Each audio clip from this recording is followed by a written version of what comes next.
Superman and Lois, Episode 10. Oh, brother, where art thou? Is that the title of the episode? I think so. I don't remember. I watched it late last night. I'm still trying to process what I saw because that's some good television. There's some stuff going on in this episode that I'm like, I can't believe we're doing this in a Superman show because it's genuinely impressive. It's generally big scale. We haven't even gone this big in some movies with the character, which is kind of interesting. One of the other things I saw when I was looking at this episode, I'm like, this feels a lot like a season finale. Like, we have our big action sequence, all of our characters meet, they have their confrontations, and then everything kind of gets resolved in the end. But we got 5 more episodes this season, and I'm like, where are we going with this? I know the next episode's going to be kind of a flashback with the earlier adventures of Superman, which I'm super pumped for. But this one, it's great. It went to a lot of interesting directions. I'm very excited to talk about it. So we ended off the last episode, and we saw Morgan Edge reveal himself to be Kryptonian, and he called himself Kal-El's brother. And we learned that this man, I'm not certain if he's a character in the comic books. I don't know every single thing in the Superman mythology. Taror or something was the name, or Taro, something like that was the character's name that we are seeing. And we learn that this character is the secret child of Lara, Superman's mommy. And you're like, okay, so Lara was set to be with Taro's father, but she fell in love with Jor-El, chose him, but she had a kid with this guy, or they matched and made a DNA baby. Cool. So it's kind of Superman's half brother. We don't really know if that's true or not. And we get a really good, this is what I love. If you're going to do evil Superman, juxtapose it with the good Clark Kent stuff. So I love a good Clark Kent. When he's the purest pure guy, that's what I love to see in my Superman stuff. But when you're going to show me the evil Superman, show me the juxtaposition with the good and bad. So we've seen how Clark became this good guy because of the Kents. When Taro crashes on this planet, he is hunted and hated, and he gets locked up, and when he gets his powers back, he kills the people that locked him up, and his whole scheme is, I'm going to bring Krypton back. Our people are going to come back and be their truest selves again with the technology that our mom made, because our mom made this device that can implant souls into people, and she was supposed to use it to kind of like, keep the research going, and as like a way to like kind of just keep the idea of people alive as opposed to taking over bodies and infiltrating Earth, which I'm like, that's a fun use because you didn't build the device for its intended purposes, which is something I really like to see in writing, because it's like you could easily just make the device like it was designed to do this, but the fact that it's like, no, we're trying to preserve life here and show like the value of it, and now that her son's using it for a corruptible reason, I think that's pretty fun. I enjoy seeing that. I just love the contrast between Taro and Kal-El. Kal-El grew up to be the good hero who doesn't want to see his people essentially be taken over, the Kryptonians or the humans, and Taro is just like, they're bad people, our people were great, we can take over the galaxy again. I love that. That's some good stuff. You're going to do the Kryptonian side of things, do this, because it shows you not every person on Krypton was good. It also shows you the strength of the Superman character, which I really love to see. And this episode was pretty interesting in a lot of other ways too. The DOD just took over Smallville. They just all infiltrated. They're in every aspect, everything. They do get Kyle locked up at the beginning of this, which I'm kind of like, okay, what are we going to do here?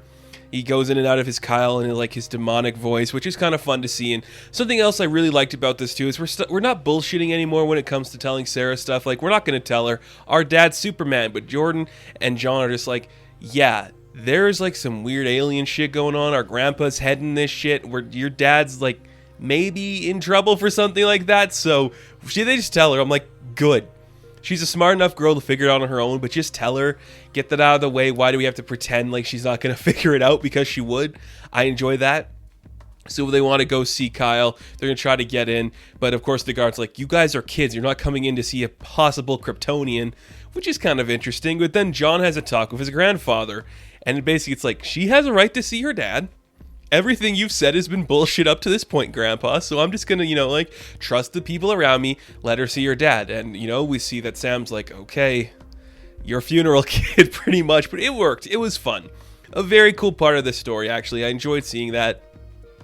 A big part of this story, too, is we know we have the ability to turn off the machine to stop it from actually being used to turn the Kryptonians into the Kryptonians, because we find, what's his name? Dabney Donovan. I know that name. I think it's Dabney, right? I was like Dabney or Digby. I can't remember.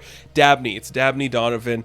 That's the guy that's connected to Cadmus, which makes me go, okay, you're setting up season 2 slowly. I got other things for a potential season 2 in here that I want to talk about. But we realized we have to get the person who built the machine back into a consciousness, because only they can truly shut off the machine. And this is where we get a really interesting moment that I kind of was like, whoa, this is really high concept and not something I'd be expecting for Superman television. I was like, this is dark. It's kind of cool, but it's like, whoa, this is interesting. We have to get Lara into a body so she can shut off the machine. Who is going to step forward and do that? It has to be somebody who's lived in Smallville, who is capable of all this stuff. It's going to be Lana Lang. And I'm like, that's great. That's a good use for a character. We can see her from a new perspective. It works. And we see that Lara comes into the body of Lana, and it's really fun. It's just a really fun moment. Clark gets to meet his mom. They connect. They talk about having Lois and the kids, everything about it. It's a really beautiful moment. I thought that was just a really fun thing to see. It just worked so well. It was so cute and adorable. There was so much good Supermaning in this episode. I just love seeing that. Earlier on, when Lana first comes to like the DOD headquarters and she sees Superman standing there, she's just taken in awe by him, and Clark's just watching her like, I don't know if I'm supposed to say something about me being this guy or not. It's just really cute. That's what I wanted to see. That's all you needed for this episode, and that's what we got. So we realize, okay, we can turn everybody off and get like the Kryptonian souls out of these humans, but it's gonna be like kind of hard to do because we have to use the machine individually, and Superman just kind of goes, what if we had a charge big enough to do it with all of them? Would it work that way? Is that something that could potentially happen? Maybe, but where are we gonna get that much power? You need the power of the sun. Well, we have the last sun here.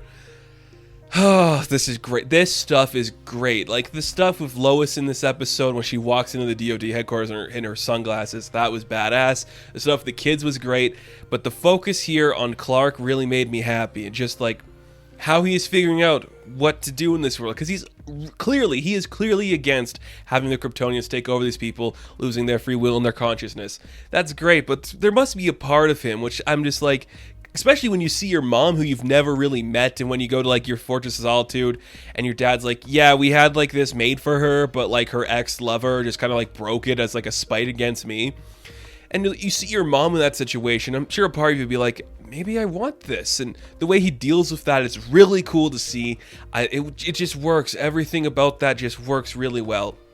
And then we are going to get to the big fight at the end of this, the huge fight where everything's going to come together, and we see Morgan Edge calls Kal-El to come talk to him. They meet up, and it's basically like, we're going to summon every single person who we have used this device on to come fight you right now, because you didn't choose your people is pretty much what he's saying to Clark. Like, you didn't choose your people, now we're going to kill you. Which, by the way, that was such a that moment was so powerful to watch, where you just see, you know, we're seeing it from Jordan and John and Sarah's perspective, where there's like in the diner, and suddenly every person in the diner that's like has the Kryptonian powers, and every person outside just like jumps into the air and flies away. That's so scary to see, where just everyone starts hovering over you that has this power. That was really intense and just really gripping television. Absolutely fantastic stuff. I loved seeing that. It was so cool and interesting. And all of these Supermen, all these Kryptonians, I should say, just starting to charge towards Clark. That was good. Oh, that was awesome. I can't believe we're seeing that on television. We haven't even seen that in a movie. A bunch of evil Kryptonians coming to kill Clark like this. We've never, I mean, General Zod maybe, but we haven't really like seen that, like a bunch of them like that. And sure, the CGI is wonky at times, but it looks better in this episode than it has in the past 9. That's pretty impressive to say. Like, I could see they really wanted to put the emphasis on this one, which I've got to say, it works. This is the one you should have put it on, and you did that. So Lara has the machine ready. She's going to get it to work. We need the energy from some big explosion that could do something. And of course, we got to use all the people to do that. So Clark has this device called the Eradicator. And he's going to supercharge the Eradicator, pretty much go super solar, like that power he had for a bit where he could like express all of his like solar energy. He'd be depowered for a bit, and basically it's gonna be charged with like the power of the device that created the Kryptonians. It could shut them all down, which I love that. I wanted to say too about the Eradicator, I think we are going to see that come back into play in a human form. If you want my honest opinion, I think we're going to see a Reign of the Supermen style show. And I think we're going to see people fill out the roles, like a John Henry Irons is going to take over Steel. Of course, I think we'll have maybe like Jordan become a Superboy. But I think John is going to be the Eradicator. I do. That's my belief at the moment. I think that Eradicator thing is going to be tempting to John to use in some way, and we're going to see him have it in some capacity. That's just what I believe. So with the combined power of the Eradicator, the Kryptonian device, Superman goes super solar and just they all get destroyed and everything goes hunky-dory. Which, it's a very silly way to do it. Just like combine the power of everything, you're stronger than ever, and everything's fine. Everything supposedly goes back to normal. We'll have to wait for the next episodes to see if there truly is a normal. But it seemed to work. Everybody loses the Kryptonian soul inside of them. They all come back to normal. Lana and Sarah get with Kyle again. Everything looks great and pip pip cheerio. And I can't complain. That's how Superman solves the problem. It's not bad at all. I'm just like, that's really cool. I didn't think we'd see that. It's like a simple solution, more energy power. Clark kind of loses his power for a bit. He's like crawling into the fortress, which is a really cool shot. I thought that looked really interesting and different, of him just crawling into the Fortress of Solitude. And Lois can't get a hold of him because he is depowered. He doesn't know what to do there. I thought that was really fun to see. And it wraps up pretty quickly, but I don't think that's a bad thing. Like, we spent the entire episode setting up Lara was coming. Here's Tar-Ro. He's this new evil threat. He's still alive, and his other right-hand lady is still alive too. But every other Kryptonian they built is depowered and back to their normal selves. So I'm excited to see how that story is going to progress and continue. It just looked really cool. It was a simple episode that just knew what to do with its money, knew what to do with the budget, and just looked really good.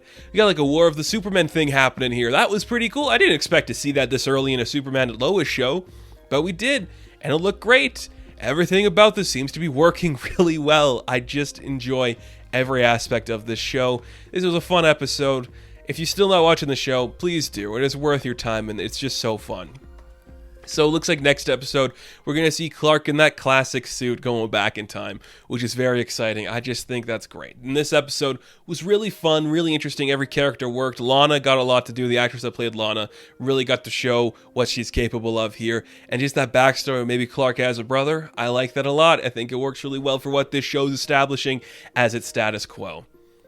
So that is my review of Superman and Lois episode 10. Be sure to like and subscribe to the channel. As always, you guys can check me out on Instagram, Patreon, Twitter, all that good stuff, and I will catch you in the next one. Have fun, stay safe, good luck.